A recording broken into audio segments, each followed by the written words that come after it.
طيب انا من مدرسه ان انا لو عايز اتعلم حاجه معينه لازم اتعلمها من شخص مارسها بشكل عملي. لو انا عايز اتعلم العوم فبتعلم من شخص بيعرف يعوم، لو انا عايز اتعلم فايتنج مثلا فاتعلم من حد بيعرف يلعب MMA بوكسنج حاجه زي كده. لو انا عايز اتعلم ميديا باينج لازم اتعلم من حد اشتغل ميديا باير، عنده اكسبيرينس، اشتغل مع كلاينتس مختلفين، اشتغل في اندستريز في دول مختلفه. فالباكج دي كلها انا جاي اكلمك عنها النهارده. انا مش جاي احكي لك قصه حياتي، انا بدي لك الجزء اللي من حياتي اللي ليه علاقه بمجال البرفورمانس ماركتنج عشان تفهم انا ليه مؤهل ان انت تسمع مني في المجال ده، وازاي انا ممكن اضيف لك لو انت عايز تتطور او انت عايز تعرف تعمل ماركتنج نفسك بشكل صح، او عايز تجيت مور ادفانسد جوبس او جيجز لو انت شغال فريلانسر في المجال ده. البدايه انا بدات حياتي كطالب عادي جدا، جالي كليه تجاره زي 99% من الشعب ودخلت كليه تجاره. الفكره بقى ان انا لما دخلت كليه تجاره لقيتها زحمه جدا، فيها تكدس مش طبيعي، وفي اول محاضره لقيت الدكتور بيقول يلا افتحوا الكشكول بتاعكم، هات ورقه وقلم وابتدي يعمل لي اكسل شيت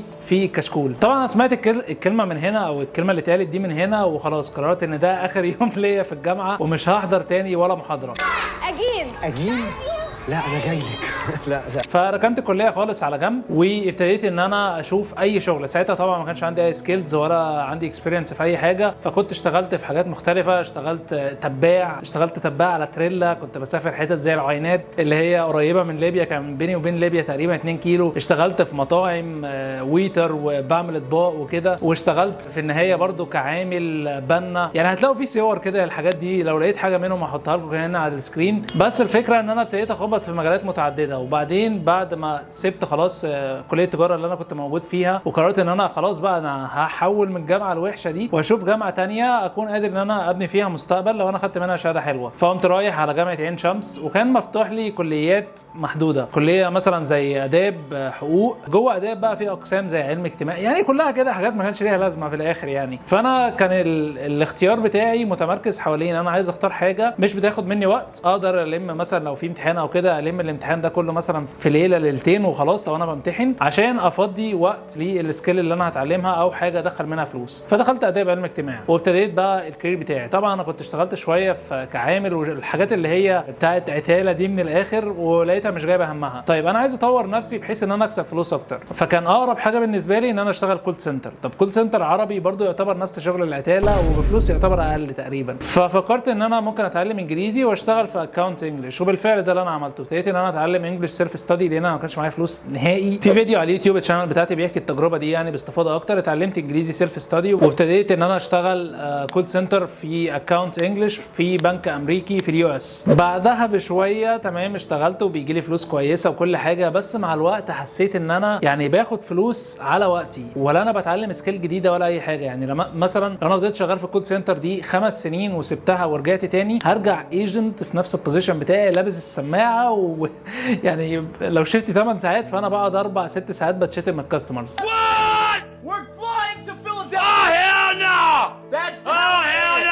يعني ما كانتش احسن تجربه بالنسبه لي، وابتديت ان انا افكر ايه طيب السكيل اللي انا ممكن اتعلمها كل ما اجين اكسبيرينس فيها او السكيل بتاعتي تجود ادفانسد اكتر وممكن اكسب فلوس اكتر. فكان الماركتنج بالنسبه لي زي ما يكون مجال اتراكتيف شويه. فاخدت شويه كورسز اونلاين وكده، وبما ان الانجليش بتاعي كان كويس فانا كنت دايما بلجا للمصادر الاجنبي. دخلت على هاب سبوت وابتديت ان انا اخد كام سيرتيفيكت كده عشان اتعلم المجال. كانت حاجات جينيريك ليها علاقه بالماركتنج، وابتديت ان انا ابلاي في الشركه اللي انا كنت موجود فيها واقول لهم يا جماعه انا انترستد بمجال الماركتنج دخلوني المجال ده. بالفعل وافقوا وشافوا السيرتيفيكتس بتاعتي، لقوا ان في باشن. يعني انا بصراحه ممتن للسي او بتاع الشركه لحد دلوقتي لان هو اللي ساعدني ان انا اخش المجال ده. اداني انترنشيب في الفيلد بتاع الماركتنج، وكنت بروح الانترنشيب دي قبل الشيفت بتاعي اخلصها وانزل الوج على الفلور. بس بعد شويه فضلت شغال في الفيلد، خلصت الانترنشيب بتاعتي وابتديت ان انا خلاص اتعينت فول تايم في الديبارتمنت او الماركتنج ديبارتمنت اللي موجود في الشركه دي. Hello, I'm Abdullah, the marketing team leader here at Elevate Holding. بعدها بشويه ابتديت ان انا اتعرضت لمجالات مختلفه. اشتغلت فيديو ايديتنج، عارف لما يكون في حد كده اسمه ديجيتال ماركتنج سبيشالست هو اللي بيعمل كل حاجه في الماركتنج ديبارتمنت. فانا كنت بعمل جرافيك ديزاين، فيديو ايديتنج، كوبي رايتنج، ايميل ماركتنج، كنت ببعت ايميلات للشركه، نيوزليتر بتاع الموظفين وكده اللي بيفتحوه، وكنت بران طبعا الكامبينز بتاعت الشركه. فده اداني زي اكسبوجر كده لكل المجالات بتاعت الماركتنج. ابتديت اشوف ان هو طب مجال الميديا باينج ده انا حاسه اتراكتيف شويه، فابتديت اركز فيه اكتر واتعلم عنه اكتر واخد كورسز في المجال المجال، وزي ما قلت لكم كنت انا بتابع ناس اجانب في المجال ده، فكنت باخد منهم نوليدج فعلا قويه جدا مقارنه باللي كان موجود في المحتوى المصري او العربي وقتها. And welcome to Analytics Media YouTube channel with the latest version of Google Analytics.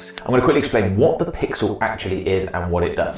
So it's effectively a... فكنت بتعلم منهم على المجال اكتر، وواحده واحده كده كان في ماركتنج مانجر موجود معايا في الشركه اللي انا كنت موجود فيها دي، وابتدى ان هو يشوف فيا بوتنشال، فراح ابتدى يدخلني في عالم الفريلانس. هو كان معاه اكونت فريلانس، فاداني الاكونت ده لعبد الله انت تمسكه، هتعمل له ميديا باينج والكلام ده كله، فايدي ابتدت تمشي شويه في المجال. ومع الوقت خلاص حسيت ان انا لا انا هدوس في المجال ده، فابتديت ان انا اسيب الشركه القديمه دي، وابتديت ان انا ادور على بوزيشنز ليها علاقه، خلاص انا عايز اكون ميديا باير بس. فابتديت ان انا اشوف بوزيشنز، اشتغلت في شركات في الكويت، اشتغلت في شركات في اليو كي، اشتغلت في شركات يو اس، اشتغلت في شركات في السعوديه، ايجنسي، ان هاوس، كلاينت سايد، فريلانس، اشتغلت كل انواع الشغل اللي ليها علاقه بالميديا باينج. وعشان انا يعني كنت رامي الكليه ومش مهتم بيها قوي، فانا كانت كل حياتي عباره عن شغل. يعني انا مثلا لو كنت شغال فول تايم، فانا كنت بخلص الفول تايم وبروح اشتغل فريلانس، فده في وقت سريع جدا خلاني جين اكسبيرينس قويه جدا في مجال الميديا باينج، لان انا كنت شغال على اكتر من اندستري، بيتعامل مع كلاينتس مختلفه من دول مختلفه باوبجكتيفز مختلفه. اشتغلت اي كوميرس، اشتغلت ليد جن، اشتغلت ريل استيت، اشتغلت في حاجات مختلفه جدا. فده ساعدني ان هو في وقت قصير ان انا جين ويل راوندد اكسبيرينس، لحد ما ابتديت ان انا خلاص يعني انا موجود مثلا في شركه معينه او شغال مع كلاينت معين. يعني انا فاكر ان في كلاينت انا كنت ماسك له شغل فريلانس،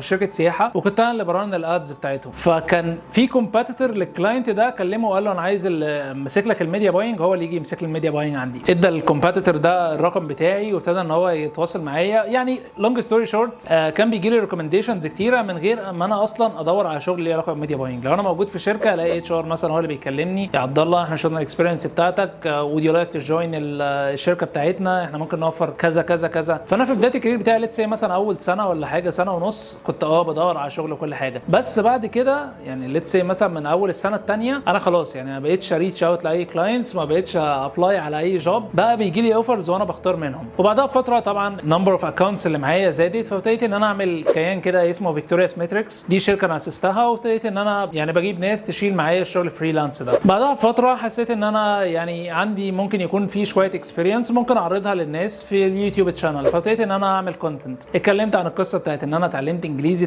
اتكلمت حتى ازاي حولت من الكليه اللي انا كنت موجود فيها للكليه الثانيه. كنت بتكلم بقى، ابتديت ان انا اتكلم عن الميديا باينج وازاي هو ممكن يفيدك وتريكس ليها علاقه بالمجال وكده. وابتدى ان هو يظهر لي كومنتس، يا عبد الله طب ممكن تتكلم باستفاضه اكتر، طب ممكن تعمل لنا كورس، طب ممكن، يعني من الاخر كانوا عايزين نوليدج اكتر. بس ده زي ما قلت لكم قبل كده بيتعارض مع الوقت المتاح ليا، ان انا وقت الكونتنت كرييشن ده تايم كونسيومينج تاسك جدا، ان انت تقعد تفيلم وتاديت وتعمل الحاجات دي كلها. اي نعم انا جاست بفيلم وبجهز السكريبت وفي حد غيري هو اللي بيعمل اديتنج، بس ستيل ده كان بياخد مني وقت. فقلت طيب يعني هو في ناس ممكن تكون انترستد بالنوليدج اللي موجوده عندي، بس انا مش عندي وقت. طب ازاي ممكن امونيتايز الموضوع ده بحيث تبقى وين وين سيتويشن؟ انا بديك كل الاكسبيرينس اللي موجوده عندي، وانت في نفس الوقت يعني يعني مش عارف اجيبها ازاي بشكل مش سيلزي، بس انت من الاخر بتدفع لي فلوس عن يعني الوقت اللي انا هحطه في الكورس ده. انا مثلا ممكن اكون شغال لشغل فريلانس وبيديني فلوس، فانا هسيب شغل الفريلانس ده وهكون بعمل الكورس. ففكرت ان انا ممكن اعمل الكورس المدفوع ده.